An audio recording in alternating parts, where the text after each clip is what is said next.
pag-usapan lang natin ang breaking news. May pasabog nga naman kasi ang balibalita at exclusive na pinag-uusapan ngayon. Samantalang idolo mo, may airport picture na. Lahat na lang kasalanan ni DJ. Yung idolo ninyo ang in love kay Mayor Mark Alcala. Ayon kasi sa mga update ng mga netizens at mga sausawerang kapitbahay. Dahil pinagbibintangan kasi si Daniel Padilla dahil sa iwalayan Katniel. Dahil yan din kasi ang pinatunayan ni Catherine Bernardo noong November 30, 2023. Kasi maraming beses niya daw nahuhuli at maraming beses na rin siyang nagpatawad at nagbigay ng chance kay Daniel Padilla. Kung babalikan ninyo, nasa Instagram lang yan ni Catherine Bernardo. Pero take note hindi pa rin burado ang lahat ng mga alaala ng Katniel para kay Catherine Bernardo. Alam nyo ba, yung nasa studio ni Catherine Bernardo na pinagawa ni Daniel Padilla na TGIS na may kasamang mga larawan ng Katniel, hanggang ngayon ay nandoon pa rin. Ano kaya ang ibig sabihin nito para kay Catherine Bernardo? Ibig bang sabihin nito, aabulin at aabulin niya pa rin si Daniel Padilla na dati ay si Daniel Padilla ang gumagawa nito?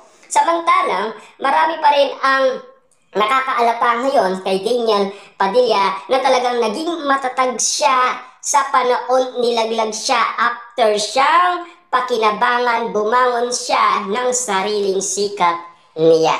Na alam niyo naman siguro kung bakit nakilala ang Katniel at kung bakit nga naman kasi pinagkaguluhan. Dahil alam niyo naman siguro nagkatulungan sina Daniel Padilla at Catherine Bernardo sa isa't isa. Parang nga naman kasi mas lalong pagkaguluhan ng karamihan. At hindi lang natin alam kung bakit nga naman kasi nagkaiwalay. Ang alam lang natin kasi yung post ni Catherine Bernardo na pinakita sa atin at siyempre yun din kasi ang nabasa natin na kumbaga yung pala ang punto niya kung bakit nga naman kasi nagkalabuan silang dalawa ni Daniel Padilla. Hanggang ngayon kasi wala pang malinaw kung sino yung tinutukoy ni Catherine Bernardo, lalong-lalo na kasi nanahimik lang siya. Papaano nga naman kasi ayon sa mga netizens, in love na in love itong si Catherine Bernardo kay Mayor Mark Alcala. Bakit nga ba? Kita niyo naman binaliwala niya si Trina na malapit na kaibigan niya na meron alam umano kung bakit nagkaiwalay si Nika Reyes at Mayor Mark Alcala. Gusto niyang ipaintindi umano kay Catherine Bernardo. Pero sarado umano ang tenga ni Catherine Bernardo dahil kontra umano siya kay Mayor Mark Alcala. Kaya nga naman kasi dinedma niya si Trina na matagal niya ng kaibigan.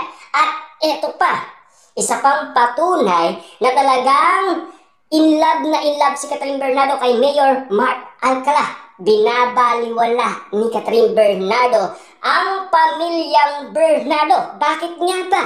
Dahil naging independent si Catherine Bernardo. Dahil ika nga, para sa kanya, matanda na siya. Alam niya na ang tama at mali.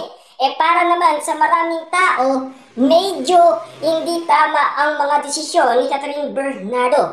Dahil mali nga naman kasi ang pagpili ng isang red flag na tulad daw ni Daniel Padilla or mas red flag pa kay Daniel Padilla ayon kasi sa mga netizens. Pero marami pa rin umanong naniniwala na buti na lang nakawala daw si Daniel Padilla kay Catherine Bernardo dahil mas nakikita ang kagalingan niya at mas meron siyang maibubuga at meron siyang maipapakita. Dati, ang sinasabi nila, last 2023, buti na lang daw nakawala daw si Catherine Bernardo kay Daniel Padilla kung maraming beses nang nagloloko itong si Daniel Padilla. Yan kasi ang mga pinag-uusapan noon.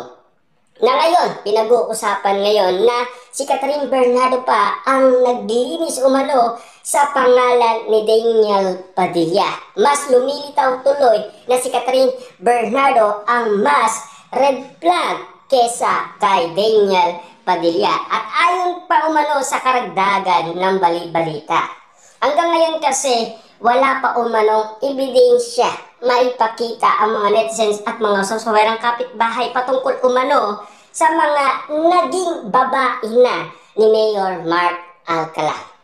Lalong-lalo na kasi yung sinasabi nila kay Catherine Bernardo, hanggang ngayon kasi wala pang resibo. Lalong-lalo na kasi hindi man kayang i-flex ni Catherine Bernardo si Mayor Mark Alcala na magkasama sila. Ang pagkakaintindi nga naman kasi ng karamihan, hindi daw pwedeng ma-post si Mayor Mark Alcala kasi isang alkalde yan.